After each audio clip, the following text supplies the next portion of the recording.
I've been interested in clay for a long time. My roommate in college was a potter, and quite a good potter. She became a professional ceramics artist.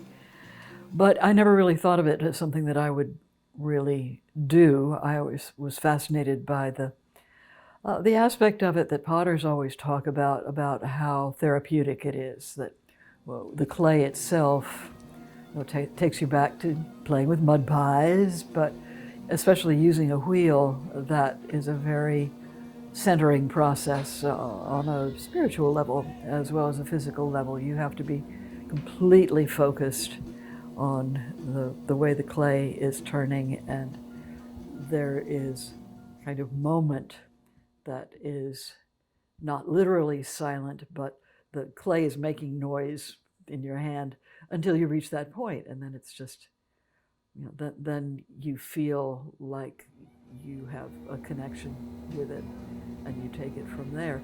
Well, I always thought that was really neat, but I mostly thought of it as a metaphor.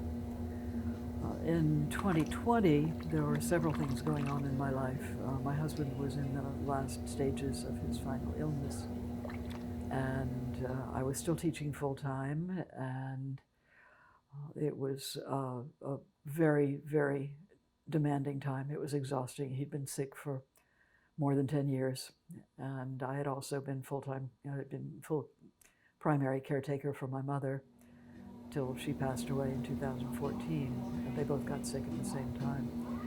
So I was under a lot of pressure. And actually, it was odd. I didn't suddenly wake up one morning and think, I'm going to do clay. I had a friend who had a clay studio, and I knew that his partner's son was having medical problems, and that they both had small businesses, and that was going to be a tight situation for them. So I thought, well, I can only buy so much clay. Why don't I take lessons? And that way I can help them out. And maybe it's true, all those things that they say about clay, that it's a tremendous therapeutic release. But really, it was just a whim, and I even framed it as a Christmas present from my husband to take the lessons, which is not anything that he really had anything to do about or was thinking about, but I just thought that was a way of doing it. And I really liked it. I was hooked almost immediately. I wouldn't say that I showed any particular gift or flair for it. I just liked the process, and the studio was not far from my house, so I could be back home if I was needed very, very quickly. And so it became a kind of refuge for me for a couple of months, and then several more things happened. My husband got even sicker, and he was in and out of the hospital, and I had to be with him pretty much all the time. Spring break came along, so I wasn't teaching, and there was no end to spring break because that was the COVID lockdown. That was a huge change for me.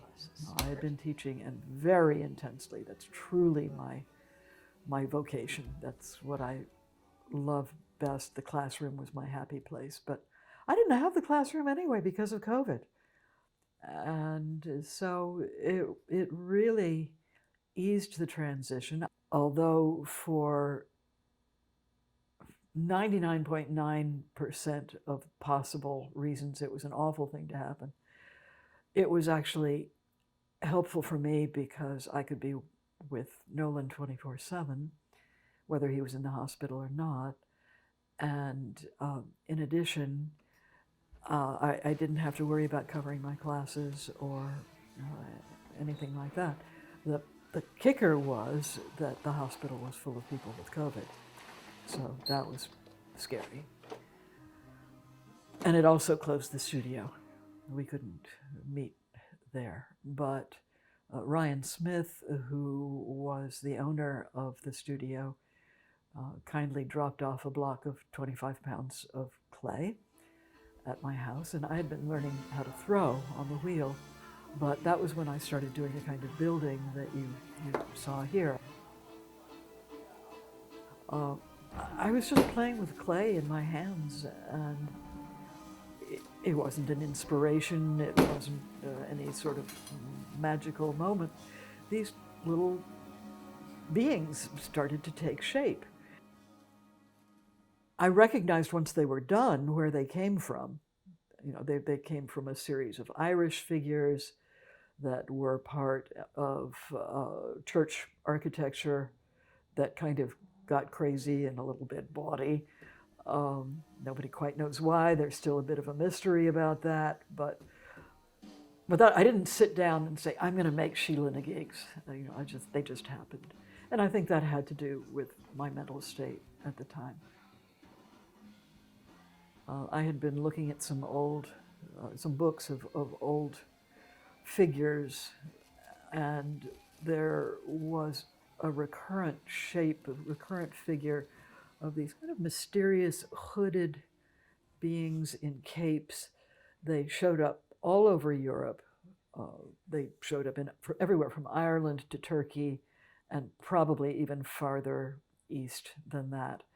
And the Greek name for them was Telesphorus. They were deities that were called Telesphorus, you know, in the same way that a deity might be called Ceres or Demeter or Venus or something like that. But they had a consistent use, no matter what they were called, where they were.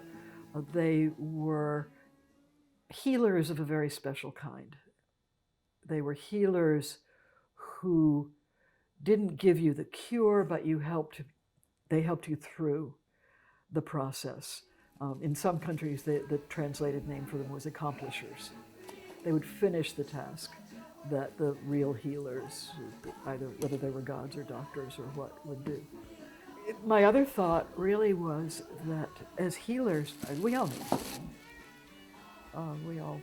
We're all broken in some way or another. And I thought, how nice to have something in clay which is relatively stable. So if you're bringing somebody food or flowers, they're sick or they're sad or they're in substance addiction recovery or going through some kind of hard time, how nice to have an accomplisher. You know, prayer is great, and I'm Christian and I pray for my friends who need healing and people who I don't know but think might need healing. But sometimes something a little extra that draws from another tradition that tells somebody that you were thinking about them can be special. So it really did fulfill for me what I had hoped. It was very therapeutic. The lockdown was in early March. Nolan died in May, third week of May. The lockdown was still going on, but I still had the clay. So during that very quiet period where my groceries were being delivered and I was alone in the house, I had something to do that was both like play and like meditation. And when the studio opened again, I was there immediately again. I wanted something that wasn't home. I think everybody needs a third place that is not family and not work, but someplace where you can just let other things happen. And I always thought my retirement was going to be writing books, scholarly books, maybe a novel, that would be interesting. But I had files and files of material that I had never written up, and I still have that material, and I may do that at some point. But really, my retirement has been about playing music again, which I really wasn't able to do while Nolan and Mom were sick, and spending time here at the studio, trying to learn my craft. And I do fiber arts as well. I weave and spin and knit and use a sewing machine and do all of that. And that's another piece. So essentially what's happened is I've remade myself as a maker without really intending to. I didn't say, oh, University doesn't want me anymore. I think I'll play with mud. But that's kind of how it worked out. I'm still working on throwing. I still can't say that I'm a fully confident worker at the wheel, although I like it a lot. I really enjoy it. But I've really enjoyed working with these little figures, and I have new ideas. And about a year ago, almost exactly a year ago, beginning of last April, I thought, maybe we should do something at the farmer's market because Bob wasn't selling anything, and Bob was getting very, very discouraged. So at that point, I thought, why don't we get a booth at the farmer's market? I was spending half my Saturday mornings there anyway, and I enjoyed it. I enjoyed the people, I enjoyed the vibe. And so we arranged for that, and we did really, really well. Especially Bob's work really took off, but to my surprise, my work did too. I sold not just the little figures, but some slab work and some throne work that I was doing. But I didn't really expect to be able to pay for my studio time and the vending booth fee from what I made out of sales there. It was really just for fun. And besides, I like to be in touch with people who buy my things. I feel a connection with the work that I do. And they come back and they tell me, they show me pictures of where it's been placed and things like that. So it's been very, very satisfying for me. It's been a great deal.